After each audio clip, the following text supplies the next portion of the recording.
Three things to know about patents. First is that it's first to file, meaning the first person who files the application, the earliest priority date, is the one that gets the patent. Anyone that files later for the same thing will not get a patent. And we are in a global system.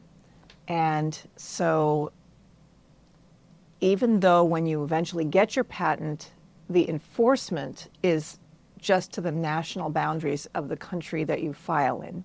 For instance, you file in the US, you can get a US patent. You won't get a patent that's enforceable in Europe if you only filed in the United States. But your filing and your priority date is relevant to prevent someone in Europe from getting a patent. So this is one of the things that's confusing, is that when you're looking at dates and the way the system works, it's part national, but it's also global. It's global as far as disclosure. It's national as far as enforcement. And so that can be very confusing. But anyway, so we are still a first to file system globally. That is how it works.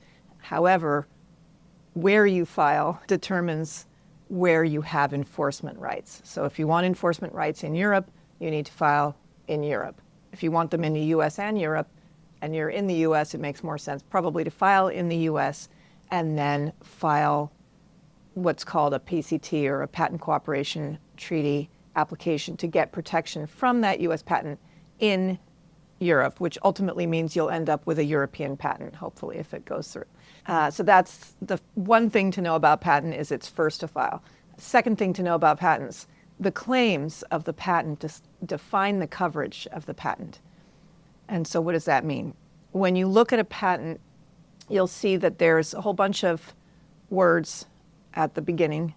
There's some drawings in there, and then at the end of the words, there's a section which has, usually it starts with I claim, and it has numbered paragraphs that are written in a very strange, tortured English. Those are the claims. And that is actually what defines what is patented. So when you're looking at a granted patent, and you actually are concerned about what is actually patented here, you look at the claims. Just skip ahead, pass all the drawings. That's not what's patented. It's the claims at the end.